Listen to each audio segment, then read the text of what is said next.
साथियों नमस्कार, आप सभी का बहुत बहुत स्वागत है हमारे इस वीडियो में। दोस्तों पिछले वीडियो में हम लोग 80 प्रश्नों का जो बीपीएससी के पैटर्न पे जो हमारे तरफ से गेस प्रश्न मान सकते हैं आप, हम लोग देख चुके हैं। और आगे के इस वीडियो में हम लोग आने वाले गेस प्रश्न आपके सिलेबस के अनुसार से आपको इसमें देखने को मिलेंगे और लगातार आपके एग्ज़ाम तक लगातार तरह तरह के कंटेंट मिलेंगे जो आपके एग्ज़ाम के उपयोगी होंगे। आपको टीजीटी पीजीटी का कोई भी एग्ज़ाम देना हो, अगर आप बीपीएससी के अलावा भी किसी एग्ज़ाम की तैयारी में लगे, उसमें भी बराबर रूप से ये काम करने वाला है। तो चलिए आज के इस वीडियो को हम लोग देखते हैं। तो साथियों अगर आप चैनल पर नए हैं तो चैनल को सब्सक्राइब करके मुझे सहयोग ज़रूर करिए, ताकि आपके लिए मैं कंटेंट लाने के लिए एनर्जेटिक रूप से हमेशा काम करूं, क्योंकि आपके सहयोग से ही मुझे मोटिवेशन प्राप्त होता है। तो चलिए अगला क्वेश्चन हम लोग देखते हैं। राग बागेश्वरी में पंचम स्वर किस नाम से पहचाना जाता है? तो क्वेश्चन नंबर 1 का जो आंसर हो जाएगा, बागेश्वरी में जो पंचम स्वर होता है विवादी के स्वरूप में इसको पहचाना जाता है।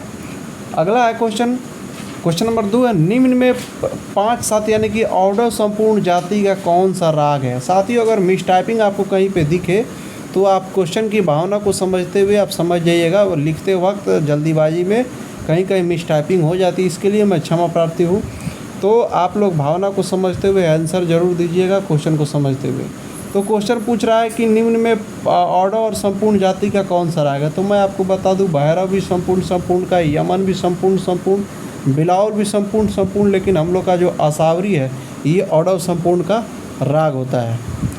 अगला है क्वेश्चन, राग भैरव का गायन समय क्या है? तो भैरव जो होता है सुबह का संधि प्रकाश राग है, तो सुबह इसका आंसर हो जाएगा। निम्न स्वर समुदाय किस राग में है? गमर ऐसा। साथियों ये मिस टाइपिंग में यहाँ पे आप इसको, ये जो स्वर समुदाय दिख रहा है, निम्न स्वर समुदाय किस राग में है? गमर ऐसा। ठीक है, तो इसको आप लोग बताएंगे गमर ऐसा जो स्वर समुदाय है किस राग में है। ठीक है, तो इसका जो आंसर होगा बताइए आप। इसका जो आंसर हो जाएगा आसावरी हो जाएगा। ठीक है, ताल दीपचंदी किसके साथ बजाई जाती है? तो दीपचंदी ताल जो है ठुमरी के साथ बजाई जाती है। ठीक है, दीपचंदी हमेशा ठुमरी के लिए प्रसिद्ध है। वैसे दीपचंदी को वैसे लोक संगीत में भी प्रयोग किया जाता है, लेकिन हम लोग का ऑप्शन के हिसाब से और जो चीज़ें ज़्यादा प्रचलित होती है उसी को हम लोग मानते हैं। तो ठुमरी के लिए दीपचंदी सबसे उपयुक्त है। टप्पा गायकी के साथ कौन सी ताल बजाई जाती है? हम लोग का 6 नंबर क्वेश्चन है, टप्पा गायकी के साथ कौन सी ताल बजाई जाती है? तो पंजाबी ताल, जिसको टप्पा ताल भी बोलते हैं। अगला क्वेश्चन है, भातखंडे विश्वविद्यालय कहाँ स्थित है? 7 नंबर क्वेश्चन है, भातखंडे विश्वविद्यालय कहाँ स्थित है? तो साथियों भातखंडे विश्वविद्यालय लखनऊ में स्थित है।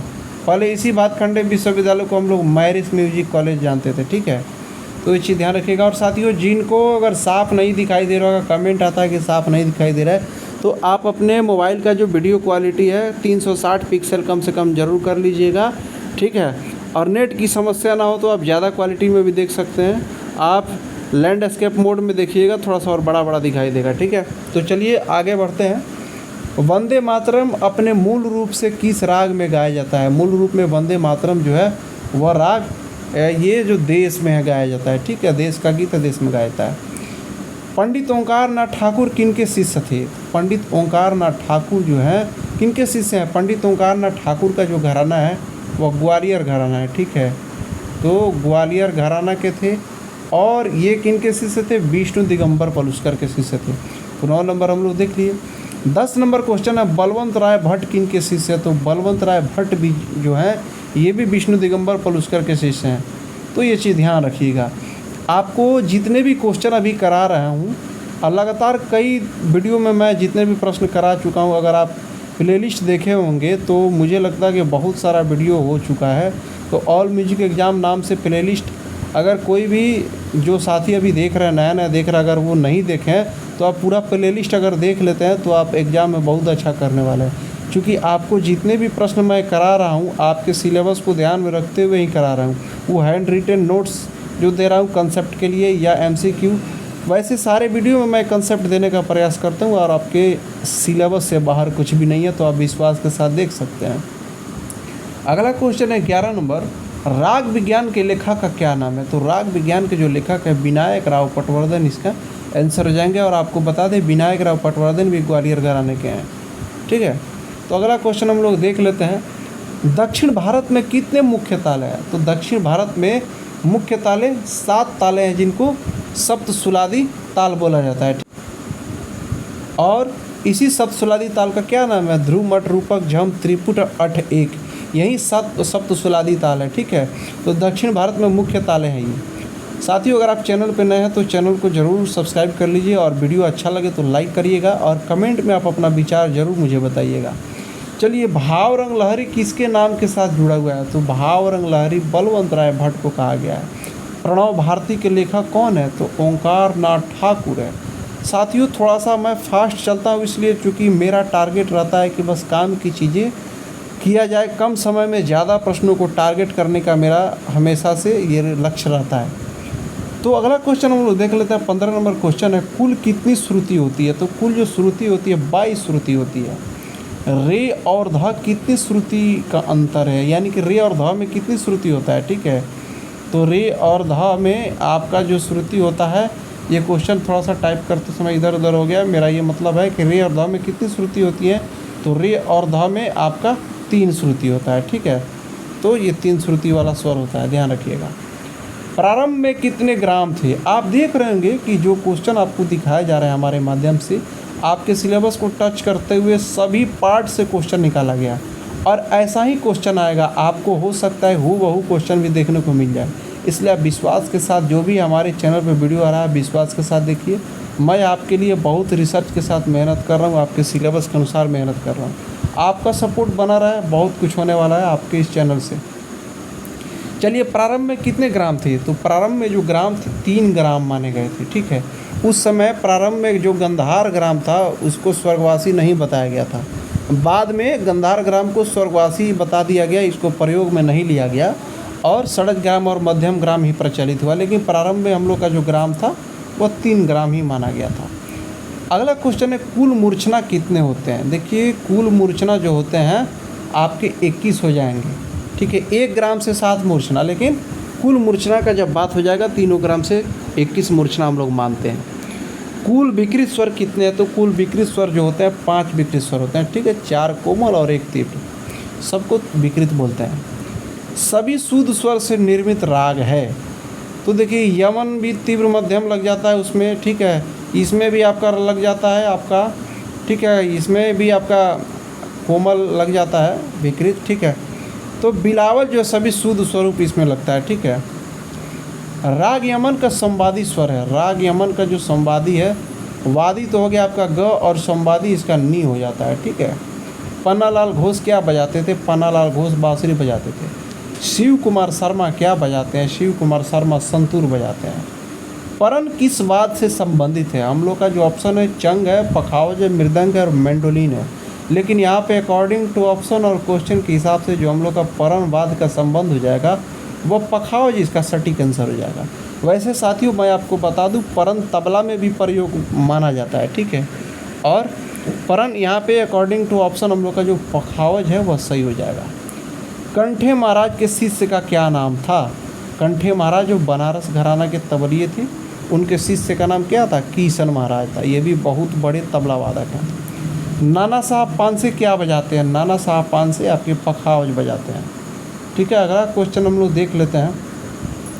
पागल दास क्या बजाते थे? तो पागल दास को भी पखावज वादक माना जाता है। ठीक है, चक्रधार तिहाई में समान मात्रा के कितनी बोल होते हैं? तो चक्रधार तिहाई में समान मात्रा के 3 बोल होते हैं, ये ध्यान रखिएगा। बीजी जोग क्या बजाते थे? बीजी जोग हैं जो वायलिन बजाते थे। बीजी जोग का संबंध किससे साथियों? वायलिन से है। सूर सिंगार संसद कहाँ है? सूर सिंगार संसद, ठीक है, ये मुंबई में स्थापित है। ठीक है, राजा मान सिंह तोमर संगीत यूनिवर्सिटी कहाँ है? तो राजा मान सिंह तोमर संगीत यूनिवर्सिटी ग्वालियर में है। ठीक है, ये चीज़ ध्यान रखिएगा। ध्वनि किस क्रिया से उत्पन्न या उत्पादित होती है? तो 32 नंबर का जो हम लोग का आंसर हो जाएगा कंपन या आंदोलन हो जाएगा। सितार का पहला तार किस स्वर में मिलाते हैं? तो सितार का जो पहला तार है मंद्र म से मिलाते हैं, ध्यान रखिएगा। आप देख रहे होंगे सारे क्वेश्चन भी आई हैं, ऑलरेडी पूछे गए क्वेश्चन हैं, और आपके आने वाले जो भी एग्ज़ाम है, बीपीएससी का एग्ज़ाम हो या अन्य टीजीटी पीजीटी का एग्ज़ाम हो, यहाँ से आपको बहुत सारे क्वेश्चन देखने को मिलते हैं। मुझे लगता है कि हमारे चैनल से 80-90% क्वेश्चन आपको देखने को मिलेंगे। इसका प्रमाण आप स्टेट के एग्ज़ाम में भी देख चुके हैं। चलिए अगला क्वेश्चन हम लोग देख रहे हैं 34 नंबर। राग भूपाली में कौन स्वर नहीं लगता है? तो राग भूपाली में म और नि वर्जित होता है, ठीक है, क्योंकि सारे ग प ध सा इसका स्वर है। कौन सा वाद्य त्रितंत्री वीणा से विकसित हुआ? 35 नंबर का जो हम लोग का आंसर हो जाएगा, त्रितंत्री वीणा से जो विकसित हुआ है वह सितार विकसित हुआ है, ठीक है। साथियों अगर जिनको साफ नहीं दिखाई दे रहा होगा, मैं फिर से बोल रहा हूँ 360 पिक्सल में आप वीडियो की सेटिंग कर लीजिए, ठीक है। और हो सके तो लैंडस्केप मोड में देखिएगा तो थोड़ा सा बड़ा बड़ा दिखाई देगा, ठीक है। तानसेन के गुरु कौन थे? तो तानसेन के जो गुरु थे स्वामी हरिदास थे।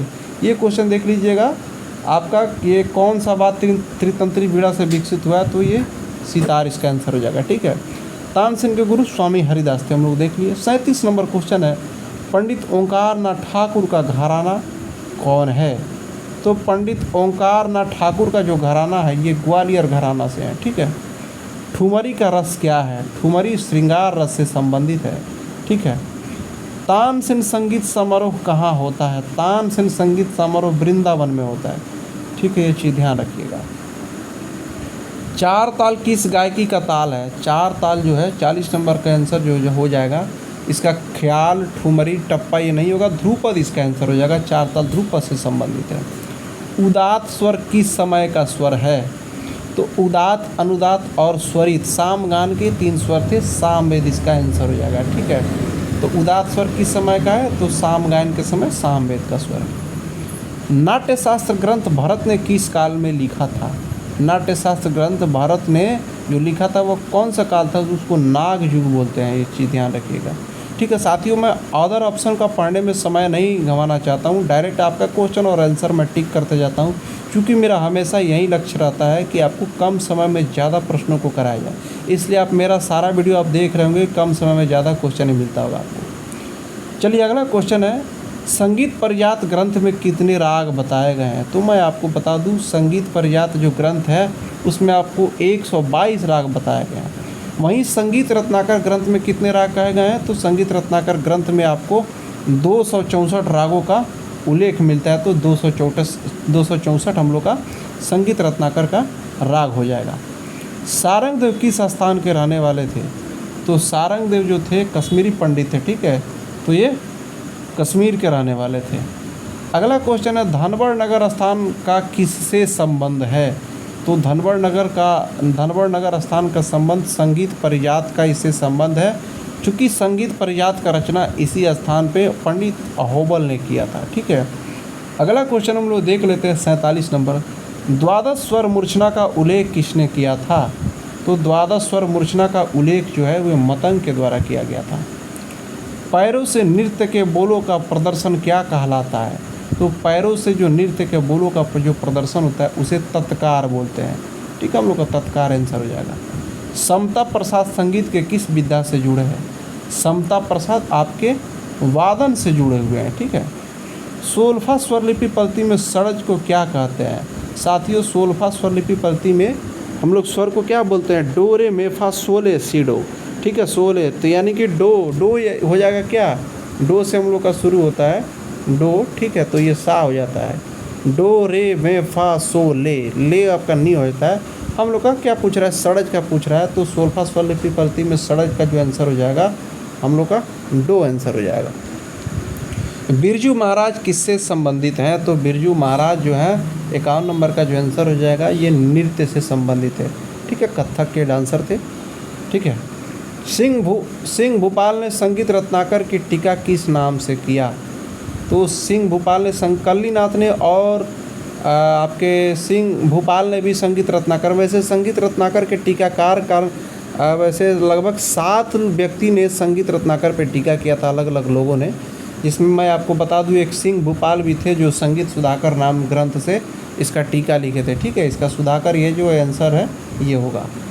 आचार्य बृहस्पति का लेखन का मुख्य केंद्र कौन सा ग्रंथ था?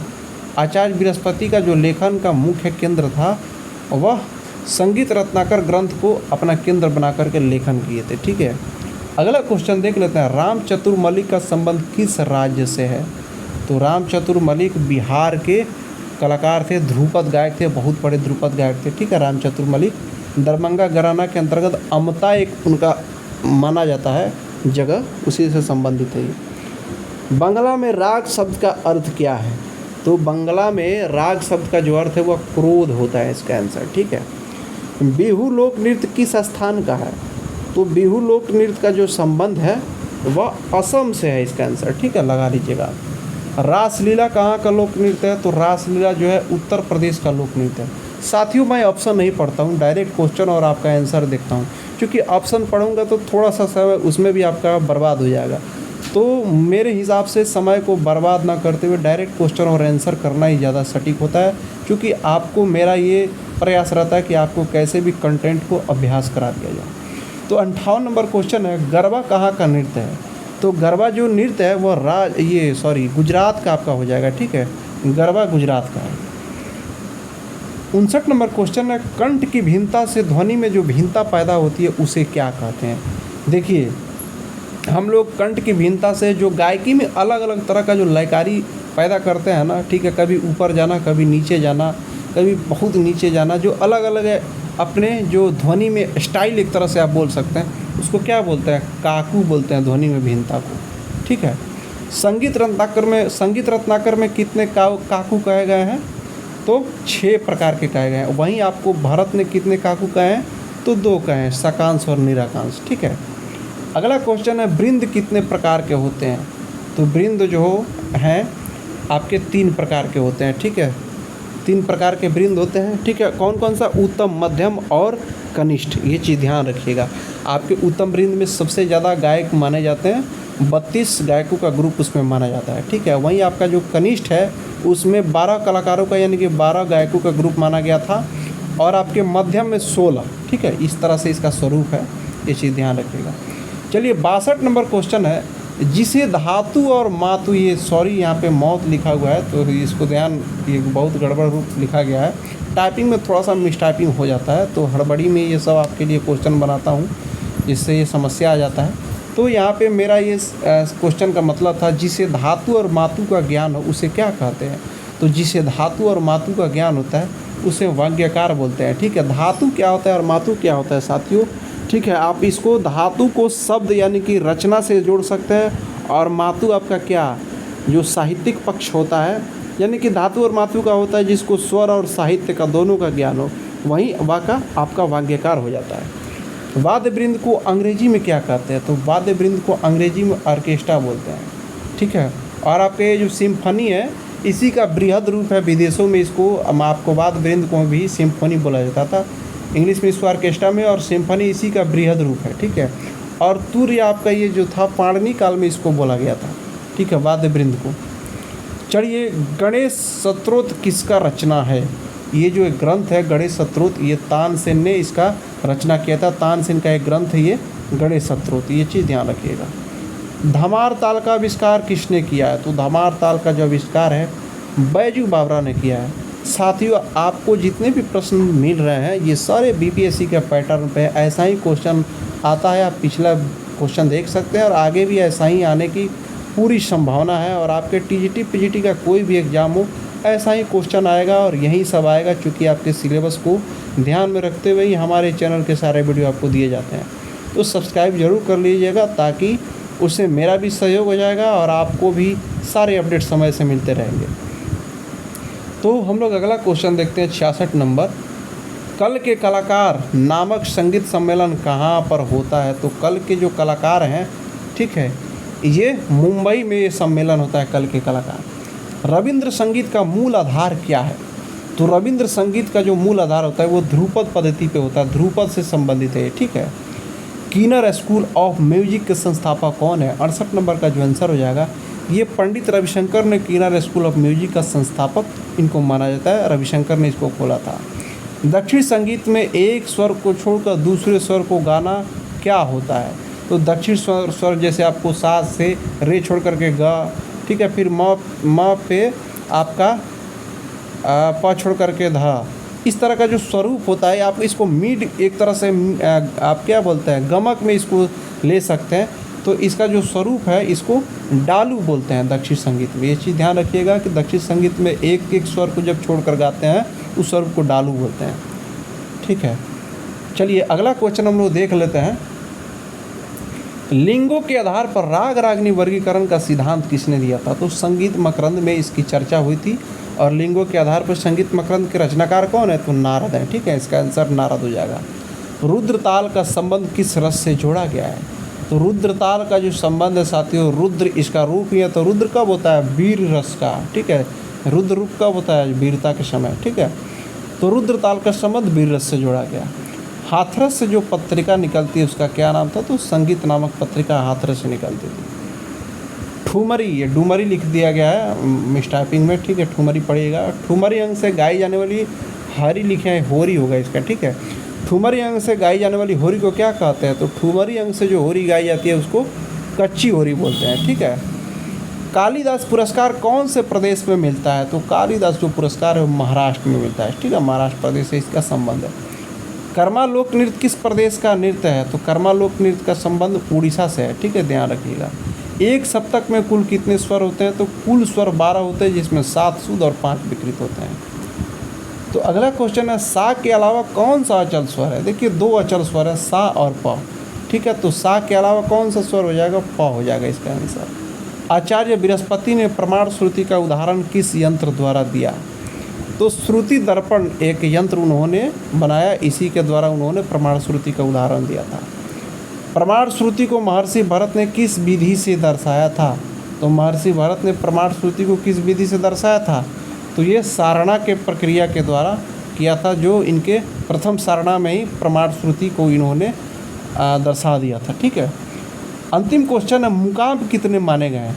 तो देखिए मुकाम क्या होते हैं? ईरानी संगीत में स्वर को मुकाम कहा जाता है, ठीक है। और हंगाम किसे कहा जाता है? श्रुति को।